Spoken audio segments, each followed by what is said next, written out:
This gospel passage is from Matthew chapter 5. It's verses 38 through 48. He is finishing his reinterpretation of the law. You may recall last weekend we had a lot more of those you've heard that it was said, but I say to you statements.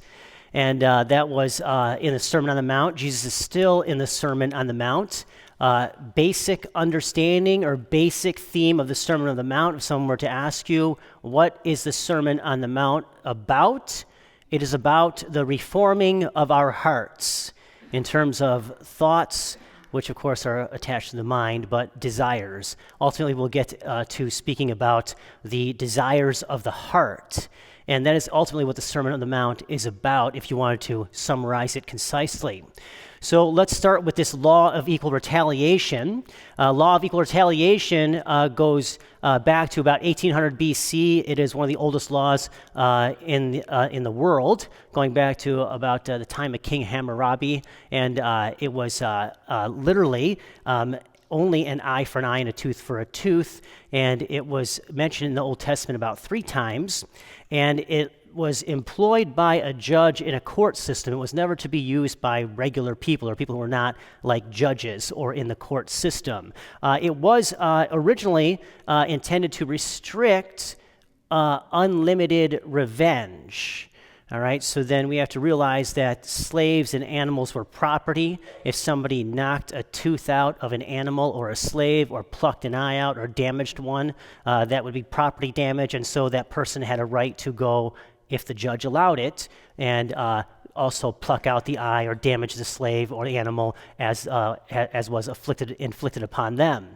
So that is the law of equal retaliation. But here, Jesus is saying the original intention of the law, again, was to restrict unlimited revenge. And now he's changing limited retaliation to no retaliation at all. Now, this is shocking since in an honor-shame-based culture, every insult of honor needs to be defended. And so then we have to be able to defend our honor. But Jesus is saying, don't do it. Surrender to it. The defense of one's honor readily led to bloodshed and division, which is the main reason Jesus is now changing this law of equal retaliation to no retaliation at all, as the preservation of community is much more preferable than destroying it. So he's concluding his interpretations on the law, and he brings to mind these 3 instances where where a Christian disciple or disciple of his, as we are disciples, might suffer some humiliation. Now, if someone were to strike you on your right cheek, that means they would have struck you with their left hand, or they would have backhanded you with their right. But either way, it would have been a huge insult, especially since the left hand is reserved for toilet functions or bathroom functions, which never gets washed. Okay, so then that is why the right cheek is mentioned there. The second instance is going to court.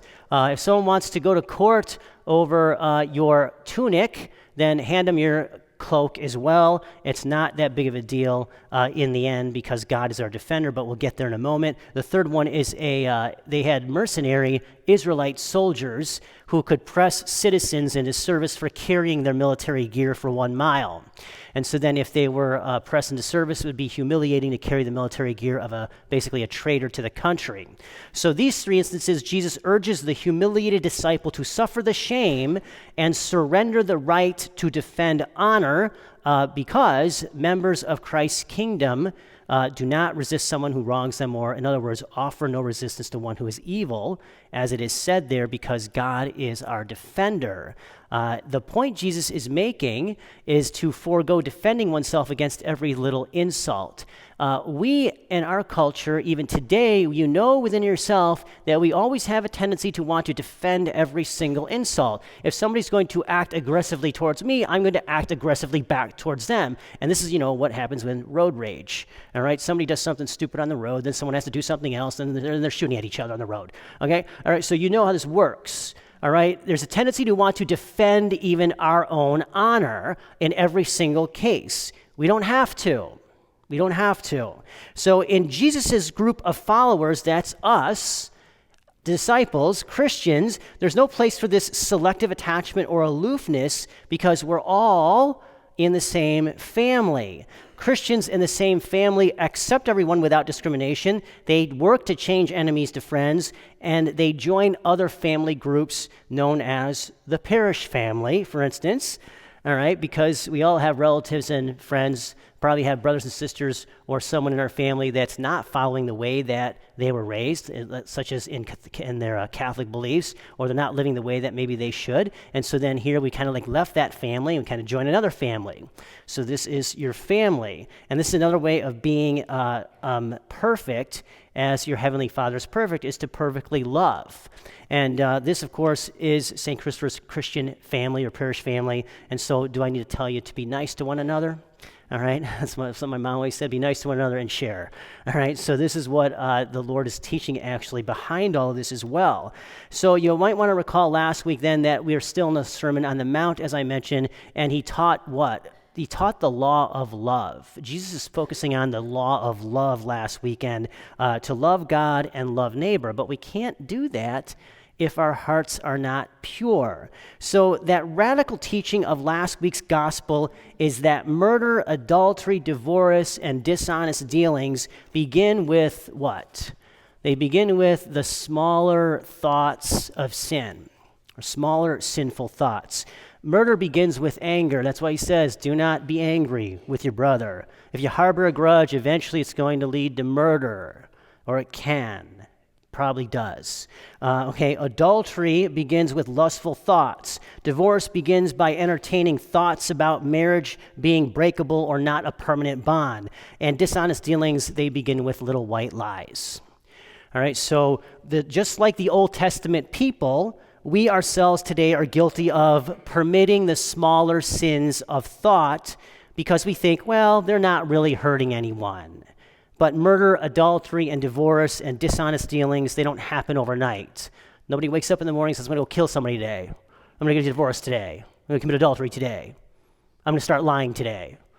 Okay, no, it doesn't happen like that. It's these thoughts that we harbor for a while that build towards these actions. So it requires time for these actions to be reached, so we must keep watch over our thoughts and our desires. This is the point about what Jesus is saying when he said last weekend, unless your righteousness surpasses that of the Pharisees and scribes, or scribes and Pharisees, you will not enter the kingdom of heaven. You will not enter the kingdom of heaven. The scribes and Pharisees' righteousness was about a declaration of righteousness. Okay, you followed the law, check. You followed this law, check. All right, you're going to heaven. All right, what Jesus is getting at is it goes beyond following the law, that even our thoughts and the desires of our heart is what we need to reform. And this is a perfect preface gospel just before we begin Lent, where we start to really look at our hearts. So the major theme of the Sermon on the Mount is to reform the heart, which is the root of all human action. When you look at actions and human action, where does human actions come from? Why do people choose to do this action versus that action? Then human action comes from the human heart. In the heart lies our desires. What desires do we have? What desires do we hold in our hearts? What desires are we harboring? Are we keeping there? Because we have to be careful about those desires because they lead to thoughts. And then those thoughts lead to beliefs, and those beliefs lead to actions.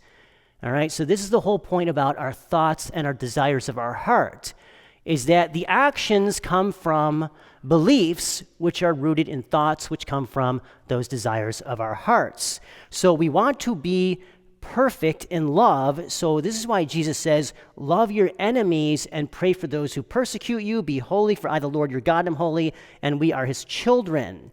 So I forgot this other point that just hit me now, is that the first reading says, take no revenge on your neighbor.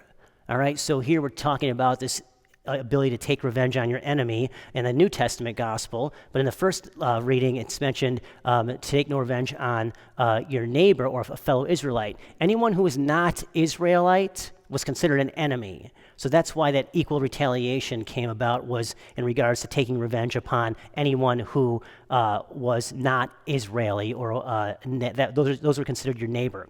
So that's where that change comes from as well. So I want to clear that up. I hope that's clear. But I want to mention that there. I forgot earlier on that first reading. But Jesus is saying, love your enemies and pray for those who persecute you. Be holy, for I, the Lord your God, am holy, and we're his children. So the point here is that through the purification of our desires, we will be able to love everybody with this new kind of love, a divine love that Jesus exemplifies on the cross, and this divine love which also fulfills the 10 Commandments. This is the new law of love. So if you wish to be perfect, then clean up the lesser sins of thoughts and evil desires, and then you'll clean up the greater ones too. That's what Jesus was teaching last weekend, and it's also continuing with this weekend, especially in regards to these final 2 reinterpretations of the law. So now, since the word perfect in our English language has this absolute quality, it would help us to understand, and it would give us some hope to understand what that really means. The Greek word there used is teleos or telos, and that word means having attained the end or purpose. Okay, what is the end or purpose of a baseball bat? It's to hit a baseball really far. What is the end or purpose of a hammer? It's to drive nails through other materials. All right, so what is the end or purpose of a human person? It's to reach heaven with God, and you get there by being perfected in love. So this, of course, gives us hope for being perfect. It's very likely that by God's grace we will get to heaven. All right, so we can be perfect. We can be perfect by reaching our final end. All right, so none of us will actually ever be without mistake or error or sin. That's absolute impeccability. But this understanding of being perfect is not only being able to reach our natural end, but it means to be perfected in love, which is, of course, one of the major purposes for which we've been created, to get to heaven by being perfected in love as well. Love God and love neighbor. Love your enemies and pray for those who persecute you. That's the whole point of our entire faith is really, it's built around the Eucharist, it's Jesus, but if you want to understand the whole Bible in one verse, Matthew 5:44, love your enemies and pray for those who persecute you. If you can do that, then you will be perfect, like your Heavenly Father. So, loving, all right? Loving requires a lot of work and demands everything of us. So even if we are in love with a person, there will be times when we do not act loving toward him or her, or even times when we do not even like the other. I'm sure you people have been married more than 5 years or maybe 3 years. I can testify to that.